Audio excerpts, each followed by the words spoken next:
ನಮಸ್ಕಾರ ಸ್ನೇಹಿತರೆ, ಎಲ್ಲರಿಗೂ ಕೂಡ ನಮ್ಮೊಂದು ಚಾನಲ್ಗೆ ಸ್ವಾಗತ. ಹಾಗಾದರೆ ನಾವು ಇವತ್ತು ಡಿಸ್ಕಷನ್ ಮಾಡ್ತಾ ಇರುವಂತಹ ವಿಷಯ ಏನಪ್ಪಾ ಅಂತಂದರೆ ಇನ್ನೊಂದು ಬ್ಯಾಚುಲರ್ ಡಿಗ್ರಿ ಕೋರ್ಸಿನ ಬಗ್ಗೆ ಡಿಸ್ಕಷನ್ ಮಾಡ್ತಾ ಇದ್ದೀವಿ. ಹಾಗಾದರೆ ಆ ಒಂದು ಕೋರ್ಸು ಯಾವುದಪ್ಪ ಅಂತಂದ್ರೆ BBI ಅನ್ನೋ ಒಂದು ಕೋರ್ಸಿನ ಬಗ್ಗೆ ಡಿಸ್ಕಷನ್ ಮಾಡ್ತಾ ಇದ್ದೀವಿ. ಏನ್ರಿ BBI ಅಂತ ಕೇಳ್ಬೋದು ನೀವು. So BBI is nothing but bachelor of banking and insurance ಅನ್ನೋ ಒಂದು ಕೋರ್ಸಿನ ಬಗ್ಗೆ ನಾವಿವತ್ತು ಡಿಸ್ಕಷನ್ ಮಾಡ್ತಾ ಇದ್ದೀವಿ. ಹಾಗಾದರೆ ಈ ಒಂದು ವಿಡಿಯೋದಲ್ಲಿ ನಾವೇನೆಲ್ಲ ಕವರ್ ಮಾಡ್ತಾ ಇದ್ದೀವಿ ಈ ಒಂದು BBI ಅನ್ನೋ ಒಂದು ಕೋರ್ಸಿನ ಬಗ್ಗೆ ಅಂತಂದ್ರೆ, ಸೊ ಈ ಒಂದು ಕೋರ್ಸ್ ಅಂತಂದ್ರೆ ಏನು, ಅದಾದಮೇಲೆ ಈ ಒಂದು ಕೋರ್ಸಿನ ಎಲಿಜಿಬಿಲಿಟಿ ಏನು, ಈ ಒಂದು ಕೋರ್ಸಿನ ಡ್ಯೂರೇಷನ್ ಆಗಿರ್ಬೋದು, ಇದರ ಫೀ ಸ್ಟ್ರಕ್ಚರ್ ಆಗಿರ್ಬೋದು, ಅದಾದಮೇಲೆ ಈ ಒಂದು ಕೋರ್ಸಿನ ಸಬ್ಜೆಕ್ಟ್ ಸಿಲೆಬಸ್ಗಳಾಗಿರ್ಬೋದು, ಅದಾದಮೇಲೆ ಈ ಒಂದು ಕೋರ್ಸನ್ನು ಮುಗಿಸಿದ ಮೇಲೆ ನಮಗೆ ಏನೆಲ್ಲ ಜಾಬ್ ಅಪಾರ್ಚುನಿಟೀಸ್ಗಳಿರ್ತಾವೆ, ಅದಾದಮೇಲೆ ಈ ಒಂದು ಕೋರ್ಸನ್ನು ಮುಗಿಸಿದ ಮೇಲೆ ಜಾಬ್ ಅಪಾರ್ಚುನಿಟೀಸ್ಗಳಾಯಿತು, ಇನ್ನು ಅದರ ಸ್ಯಾಲ್ರಿ ಸ್ಕೇಲ್ ಏನೆಲ್ಲ ಇರ್ತೈತಿ, ಅದರ ಜೊತೆಗೇನೆ ಈ ಒಂದು ಕೋರ್ಸನ್ನ ಮಾಡಿದ ಮೇಲೆ ನಮಗೇನಾದರೂ ಇದರೊಳಗಡೆ ಹೈಯರ್ ಎಜುಕೇಷನ್ ಇರುತ್ತಾ ಅಂಥೇಳಿ ನಿಮಗೆ ಈ ಒಂದು ವಿಡಿಯೋದಲ್ಲಿ ವಿತಿನ್ 10 ಮಿನಿಟ್ಸ್ ಒಳಗಡೆ ನಾವು ಕವರ್ ಮಾಡುವಂತಹ ಪ್ರಯತ್ನ ಮಾಡ್ತಾ ಹೋಗ್ತೀವಿ. ಹಾಗಾದರೆ ವೀಕ್ಷಕರೇ, ಯಾರೆಲ್ಲ ನಮ್ಮ ಒಂದು ಚಾನಲ್ಗೆ ಹೊಸದಾಗಿ ವಿಸಿಟ್ ಮಾಡಿದಿರಿ, ನಮ್ಮ ಒಂದು ಚಾನಲ್ನ ಸಬ್ಸ್ಕ್ರೈಬ್ ಮಾಡೋದನ್ನು ಕೂಡ ಮರಿಬೇಡಿ. ಇದೇ ರೀತಿ ಅಪ್ಡೇಟ್ಗಳನ್ನ ನೋಡ್ತಾ ಇರ್ಬೋದು.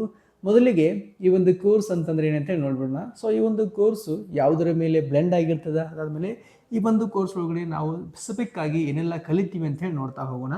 ಮೊದಲಿಗೆ ಈ ಒಂದು BBI ಅಂದರೆ bachelor of banking and insurance ಅನ್ನೋ ಒಂದು ಕೋರ್ಸ್ ಒಳಗಡೆ ನಾವು ಬ್ಯಾಂಕಿಂಗ್ ಬಗ್ಗೆ ಕಲಿತೀವಿ, ಅದಾದಮೇಲೆ ಇನ್ಶೂರೆನ್ಸ್ಗಳ ಬಗ್ಗೆ ಕಲಿತೀವಿ, ಅದಾದಮೇಲೆ ಫೈನಾನ್ಸಿಯಲ್ ಬಗ್ಗೆ ಕಲಿತಾ ಹೋಗ್ತೀವಿ, ಅದಾದಮೇಲೆ ರಿಸ್ಕ್ ಮ್ಯಾನೇಜ್ಮೆಂಟ್ಗಳ ಬಗ್ಗೆ ಕಲಿತಾ ಹೋಗ್ತೀವಿ, ಇನ್ನು ಹಲವಾರು ವಿಷಯಗಳು ಇದರೊಳಗಡೆ ಕಲಿತಾ ಹೋಗ್ತೀವಿ. ಹಾಗಾದರೆ ಈ ಒಂದು ಕೋರ್ಸನ್ನು ಮಾಡ್ಬೇಕು ಅನ್ಕೊಂಡಿದ್ದೀವಿ ನಾವು. ಸೊ ಈ ಕೋರ್ಸನ್ನು ಮಾಡಬೇಕಾದ್ರೆ ನಮ್ಮ ಸ್ಪೆಸಿಫಿಕ್ ಎಲಿಜಿಬಿಲಿಟಿ ಏನು ಅಥವಾ ಎಲಿಜಿಬಿಲಿಟಿ ಕ್ರೈಟೇರಿಯಾ ಏನೆಲ್ಲ ಇರ್ತದೆ ಅಂತ ಕೇಳ್ಬೋದು ನೀವು.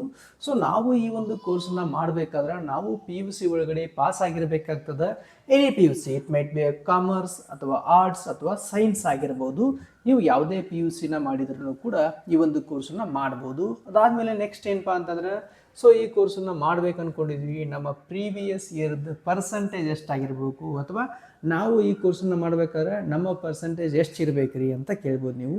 ಸೊ ಇದರ ಕೋರ್ಸ್ ಮಾಡಬೇಕಾದ್ರೆ ನಿಮಗೆ ಪರ್ಸಂಟೇಜ್ ಅಪ್ರಾಕ್ಸಿಮೇಟ್ಲಿ 45ಇಂದ 50% ನೀವು ಮಾಡಿದರೆ ಸಾಕು, ಈ ಒಂದು ಕೋರ್ಸನ್ನು ಮಾಡ್ಬೋದು. ಅದಾದಮೇಲೆ ನೆಕ್ಸ್ಟ್ ಏನಪ್ಪ ಅಂತಂದ್ರೆ, ಸೊ ಈ ಕೋರ್ಸನ್ನು ಮಾಡಲಿಕ್ಕೆ ನಮಗೆ ಏನಾದರೂ ಎಂಟ್ರೆನ್ಸ್ ಎಕ್ಸಾಮ್ಸ್ಗಳಿದಾವ ಅಥವಾ ನಾವು ಯಾವುದಾದ್ರೂ ಎಂಟ್ರೆನ್ಸ್ ಎಕ್ಸಾಮನ್ನು ಪಾಸ್ ಆಗಬೇಕಾ ಅಂತ ಕೇಳ್ಬೋದು ನೀವು. ಸೊ ನಿಮಗೆ ಇಲ್ಲಿ ಯಾವುದೇ ರೀತಿಯಾದಂತಹ ಎಂಟ್ರೆನ್ಸ್ ಎಕ್ಸಾಮ್ಸ್ಗಳು ಇರೋದಿಲ್ಲ. ನೀವು ಏನು ಬೇಸಿಕ್ಕಾಗಿ ನಿಮ್ಮ PUC ಒಳಗಡೆ ಪರ್ಸಂಟೇಜ್ ಮಾಡಿರ್ತೀರಲ್ಲ, ಸೊ ಆ ಒಂದು ಪರ್ಸಂಟೇಜ್ ಬೇಸ್ ಮೇಲೆ ನಿಮಗೆ ಇದರೊಳಗಡೆ ಸೆಲೆಕ್ಟ್ ಮಾಡ್ತಾರೆ. ಸೊ ನೆಕ್ಸ್ಟ್ ಏನಪ್ಪ ಅಂತಂದ್ರೆ, ಸೊ ಈ ಕೋರ್ಸನ್ನು ಮಾಡ್ಬೇಕು ಅಂದ್ಕೊಂಡಿದ್ದೀವಿ ನಾವು. ಸೊ ಈ ಕೋರ್ಸನ್ನು ಮಾಡಲಿಕ್ಕೆ ನಾವು ಎಷ್ಟು ವರ್ಷ ಈ ಕೋರ್ಸನ್ನು ಕಲಿಬೇಕು ಅಥವಾ ಇದರ ಡ್ಯೂರೇಷನ್ ಎಷ್ಟು ವರ್ಷ ರೀ ಅಂತ ಕೇಳ್ಬೋದು ನೀವು. ಸೊ ಇದರ ಡ್ಯೂರೇಷನ್ ಬಂದುಬಿಟ್ಟು ಅಪ್ರಾಕ್ಸಿಮೇಟ್ಲಿ 3 ಇಯರ್ಸ್ ಇರ್ತದೆ. ಅದನ್ನು ನಾವು 6 ಸೆಮಿಸ್ಟರ್ ಒಳಗಡೆ ಡಿವೈಡ್ ಮಾಡಿರ್ತೀವಿ. ಅದಾದಮೇಲೆ ನೆಕ್ಸ್ಟ್ ಏನಪ್ಪ ಅಂತಂದ್ರೆ, ಈ ಒಂದು ಕೋರ್ಸಿನ ಫೀ ಸ್ಟ್ರಕ್ಚರ್ ಆಗಿರ್ಬೋದು. ಅಂದ್ರೆ ಈ ಕೋರ್ಸನ್ನು ಕಲಿಬೇಕಾದ್ರೆ ನಮ್ಮ ಫೀ ಸ್ಟ್ರಕ್ಚರ್ ಎಷ್ಟು ಇರ್ತದೆ ರೀ ಈ ವರ್ಷ ಅಂತ ಕೇಳ್ಬೋದು ನೀವು. ಸೊ ಇದರ ಫೀ ಸ್ಟ್ರಕ್ಚರ್ ಬಂದುಬಿಟ್ಟು ಪರ್ ಇಯರ್ ನಿಮ್ಗೆ 40K ಇಂದ 50K ಪರ್ ಇಯರ್ ಇದ್ರದ್ದು ಫೀ ಸ್ಟ್ರಕ್ಚರ್ ಇರ್ತದೆ.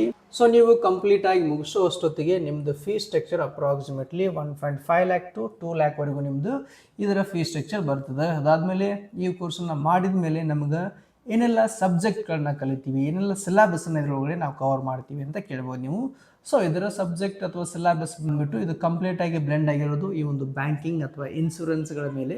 ಸೊ ಹಾಗಾಗಿ ಇದರೊಳಗಡೆ ಫೈನಾನ್ಷಿಯಲ್ ಸಬ್ಜೆಕ್ಟ್ಗಳು ಜಾಸ್ತಿ ಇರ್ತಾವೆ ನಿಮ್ಗೆ. ಸೊ ಮೊದಲನೇ ಸಬ್ಜೆಕ್ಟ್ ಏನಪ್ಪ ಅಂತಂದ್ರೆ, ಸೊ ಇಲ್ಲಿ ನಾವು ಫೈನಾನ್ಷಿಯಲ್ ಅಕೌಂಟೆಂಟ್ ಅಂತ ಕಲಿತೀವಿ, ಅದಾದಮೇಲೆ ಬಿಸ್ನೆಸ್ ಎಕನಾಮಿಕ್ಸ್ ಅಂತ ಕಲಿತೀವಿ, ಅದಾದಮೇಲೆ ಪ್ರಿನ್ಸಿಪಲ್ ಆಫ್ ಬ್ಯಾಂಕಿಂಗ್ ಆ್ಯಂಡ್ ಇನ್ಶೂರೆನ್ಸ್ಗಳ ಬಗ್ಗೆ ಕಲಿತಾ ಹೋಗ್ತೀವಿ, ಅದಾದಮೇಲೆ ನಾವಿಲ್ಲಿ environment and management of financial service ಅಂತ ಕಲಿತಾ ಹೋಗ್ತೀವಿ, ಅದಾದಮೇಲೆ ರಿಸ್ಕ್ ಮ್ಯಾನೇಜ್ಮೆಂಟ್ಗಳ ಬಗ್ಗೆ ಕಲಿತಾ ಹೋಗ್ತೀವಿ, ಅದಾದಮೇಲೆ ನಾವಿಲ್ಲಿ ಕ್ವಾಂಟಿಟೇಟಿವ್ ಮೆಥಡ್ಸ್ಗಳ ಬಗ್ಗೆ ಕಲಿತಾ ಹೋಗ್ತೀವಿ. ಇನ್ನು ಹಲವಾರು ಸಬ್ಜೆಕ್ಟ್ಗಳನ್ನ ಇದರೊಳಗಡೆ ಕಲಿತಾ ಹೋಗ್ತೀವಿ. ಸೊ ಇವು ಬೇಸಿಕ್ ಸಬ್ಜೆಕ್ಟ್ಗಳು. ಸೊ ನೆಕ್ಸ್ಟ್ ಏನಪ್ಪ ಅಂತಂದ್ರೆ, ಈ ಒಂದು ಕೋರ್ಸಿನ ಬಗ್ಗೆ ಹೇಳಿದ್ರಿ, ಇದರ ಸಬ್ಜೆಕ್ಟ್ಗಳನ್ನ ಹೇಳಿದ್ರಿ. ಸೊ ಈ ಕೋರ್ಸನ್ನು ಮುಗಿಸಿದ ಮೇಲೆ ನಾವು ಏನೆಲ್ಲ ಜಾಬ್ ಅಪಾರ್ಚುನಿಟೀಸ್ ಮಾಡ್ಬೋದು ಅಂತ ಕೇಳ್ಬೋದು ನೀವು. ಸೊ ಇದರೊಳಗಡೆ ಜಾಬ್ ಅಪಾರ್ಚುನಿಟೀಸ್ ಬಂದುಬಿಟ್ಟು ಏನೆಲ್ಲ ಇರ್ತಾವೆ ಅಂತಂದ್ರೆ, ಸೊ ಕಂಪ್ಲೀಟಾಗಿ ನಾನು ಅವಾಗಲೇ ಆಗಿರೋ ಪ್ರಕಾರ ಇದು ಏನು ಬ್ಲೆಂಡ್ ಆಗಿರುತ್ತೆ, ಇದ್ರ ಮೇಲೆ ಬ್ಲೆಂಡ್ ಆಗಿರ್ತದೆ ಅಂದ್ರೆ ಬ್ಯಾಂಕಿಂಗ್ ಅಥವಾ ಇನ್ಶೂರೆನ್ಸ್ ಅಥವಾ ಲೋನ್ಗಳ ಮೇಲೆ, ಆ ಒಂದು ಕಂಪ್ನೀಸ್ಗಳ ಮೇಲೆ ಬ್ಲೆಂಡ್ ಆಗಿರ್ತದೆ. ಸೊ ಹಾಗಾದರೆ ನಿಮ್ಮ ಮೊದಲನೇ ಕೆಲಸ ಏನಪ್ಪ ಅಂತಂದ್ರೆ, ಸೊ ನೀವು ಬ್ಯಾಂಕಿಂಗ್ ಒಳಗಡೆ ಎಂಪ್ಲಾಯ್ ಆಗಿ ವರ್ಕ್ ಮಾಡ್ಬೋದು, ಅದಾದಮೇಲೆ ಫೈನಾನ್ಷಿಯಲ್ ಕಂಪ್ನೀಸ್ ಒಳಗಡೆ ಕೆಲಸ ಮಾಡ್ಬೋದು, ಅಥವಾ ಲೋನ್ ಕಂಪ್ನೀಸ್ ಒಳಗಡೆ ನೀವು ಕೆಲಸ ಮಾಡಬಹುದು. ಅದಾದಮೇಲೆ ನಾನ್ ಬ್ಯಾಂಕಿಂಗ್ ಫೈನಾನ್ಷಿಯಲ್ ಕಂಪನೀಸ್ ಒಳಗಡೆನೂ ಕೂಡ ಕೆಲಸ ಮಾಡಬಹುದು. ಅದಾದಮೇಲೆ ನೀವು ಇಲ್ಲಿ ಫೈನಾನ್ಷಿಯಲ್ ಕನ್ಸಲ್ಟೆಂಟ್ ಆಗಿ ಕೆಲಸ ಮಾಡ್ಬೋದು, ಫೈನಾನ್ಷಿಯಲ್ ಅನಾಲಿಸಿಸ್ಟ್ ಆಗಿ ಕೆಲಸ ಮಾಡ್ಬೋದು, ರಿಸ್ಕ್ ಮ್ಯಾನೇಜ್ಮೆಂಟ್ ಕೂಡ ನೀವು ಈ ಫೈನಾನ್ಷಿಯಲ್ ಕಂಪನೀಸ್ ಒಳಗಡೆ ಕೆಲಸ ಮಾಡ್ಬೋದು. ಅದಾದ್ಮೇಲೆ ನೀವು ಇಲ್ಲಿ ಲೋನ್ ಆಫೀಸರ್ ಆಗಿನೂ ಕೂಡ ಕೆಲಸ ಮಾಡ್ಬೋದು. ಅದಾದ್ಮೇಲೆ ನೀವು ಇಲ್ಲಿ ಬ್ಯಾಂಕಿಂಗ್ ಆಪರೇಟಿವ್ ಸಿಸ್ಟಮ್ ಆಗಿನೂ ಕೂಡ ಕೆಲಸ ಮಾಡ್ಬೋದು. ಇನ್ನು ಹಲವಾರು ಜಾಬ್ ಅಪಾರ್ಚುನಿಟಿಗಳು ಇದರೊಳಗೆ ನಿಮ್ಗೆ ಸಿಗ್ತಾವೆ. ಅದಾದ್ಮೇಲೆ ನೆಕ್ಸ್ಟ್ ಏನಪ್ಪಾ ಅಂತಂದ್ರೆ, ಸೊ ಈ ಕೋರ್ಸನ್ನು ಮುಗಿಸಿದ್ವಿ, ನಮಗೆ ಜಾಬ್ ಅಪಾರ್ಚುನಿಟೀಸ್ ಹೇಳಿದ್ರಿ. ಇನ್ನು ಈ ಜಾಬ್ನ ಮಾಡಬೇಕಾದ್ರೆ ನಮ್ಮ ಸ್ಯಾಲ್ರಿ ಸ್ಕೇಲ್ ಎಷ್ಟಿರ್ತೈತಿ ಅಂತ ಕೇಳ್ಬೋದು ನೀವು. ಸೊ ನಿಮ್ಮ ಸ್ಯಾಲ್ರಿ ಸ್ಕೇಲ್ ಬಂದ್ಬಿಟ್ಟು ಇಲ್ಲಿ approximately 3.5 to 5 lakh per annum ನೀವು ಸ್ಯಾಲ್ರಿನ ತೊಗೊತೀರಿ. ಅದಾದಮೇಲೆ ನಿಮ್ಮ ಎಕ್ಸ್ಪೀರಿಯನ್ಸ್ ಅಥವಾ ನಿಮ್ಮ ಸ್ಕಿಲ್ ಅಥವಾ ನಿಮ್ಮ ಒಂದು ಜಾಬ್ ಎಕ್ಸ್ಪರ್ಟ್ ಮೇಲೆ ನಿಮ್ಮ ಸ್ಯಾಲ್ರಿ ಸ್ಕೇಲ್ ಇನ್ಕ್ರೀಸ್ ಹಾಕೊಂತ ಹೋಗ್ತೈತಿ. ಓಕೆ, ಸೊ ಇದು ನಿಮ್ಗೆ ಕೋರ್ಸ್ ಬಗ್ಗೆ ಆಯಿತು. ಅದಾದಮೇಲೆ ಜಾಬ್ ಅಪಾರ್ಚುನಿಟಿ ಆಯಿತು, ಇನ್ನು ಸ್ಯಾಲ್ರಿ ಸ್ಕೇಲ್ ಆಯಿತು. ಈ ಕೋರ್ಸನ್ನು ಕಂಪ್ಲೀಟಾಗಿ ಮುಗಿಸಿದ್ವಿ ನಾವು.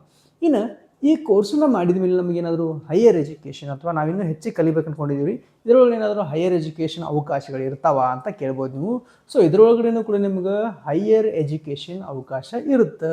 ಏನೆಲ್ಲ ಹೈಯರ್ ಎಜುಕೇಷನ್ ನಾವು ಮಾಡ್ಬೋದು ಅಂತಂದ್ರೆ, ಇದರೊಳಗಡೆ ಮೊದಲಿಗೆ MBA ಇನ್ ಫೈನಾನ್ಸ್ ಅಂತ ಮಾಡ್ಬೋದು. ಅದಾದಮೇಲೆ CA ಅಂದರೆ ಚಾರ್ಟೆಡ್ ಅಕೌಂಟ್ ಅಂತಲೂ ಕೂಡ ಕಲಿಬೋದು. ಅದಾದಮೇಲೆ CS ಅಂತ ಬರ್ತದೆ, ಅದನ್ನು ಕೂಡ ನೀವು ಕಲಿಬೋದು ಈ ಒಂದು ಕೋರ್ಸನ್ನು ಮುಗಿಸಿದ ಮೇಲೆ. ಓಕೆ, ಸೊ ಇದು ನಿಮ್ಗೆ ವಿದ್ಯಾರ್ಥಿಗಳೇ ಯಾರೆಲ್ಲ ಈಗ ಸರ್ಚ್ ಮಾಡ್ತಾ ಇರ್ತೀರಿ ಬ್ಯಾಂಕಿಂಗ್ ಕೋರ್ಸ್ಗಳ ಬಗ್ಗೆ, ಇನ್ಶೂರೆನ್ಸ್ ಕೋರ್ಸ್ಗಳ ಬಗ್ಗೆ ಅಥವಾ ಫೈನಾನ್ಷಿಯಲ್ ಕೋರ್ಸ್ಗಳ ಬಗ್ಗೆ, ಸೊ ಇದು ಕಂಪ್ಲೀಟ್ ಆಗಿ ನಿಮ್ಗೆ ಈ ಒಂದು BBAI ಅನ್ನೋ ಒಂದು ಕೋರ್ಸಿನ ಬಗ್ಗೆ. ಸೊ ನಿಮಗೆಲ್ಲರಿಗೂ ಇಂಟ್ರೆಸ್ಟ್ ಇರ್ತದ ಈ ಒಂದು ಬ್ಯಾಂಕಿಂಗ್ ಕೋರ್ಸ್ಗಳ ಬಗ್ಗೆ, ಯಾರೆಲ್ಲ ಇಷ್ಟಪಡ್ತಿರಲ್ಲ, ಸೊ ಯಾರೆಲ್ಲ ಇಂಟ್ರೆಸ್ಟ್ ಇರೋದಲ್ಲ, ಸೊ ಅವರಿಗೂ ಕೂಡ, ಸೊ ಈಗ ಯಾರು ವಿಡಿಯೋ ನೋಡ್ತಾ ಇದ್ರಲ್ಲ, ಸೊ ಅವರು ಕೂಡ ಈ ಒಂದು ವಿಡಿಯೋನ ಅವರಿಗೆ ಶೇರ್ ಮಾಡಿ, ಅದು ಕೂಡ ಅವರಿಗೆ ಹೆಲ್ಪ್ ಆಗ್ಬೋದು.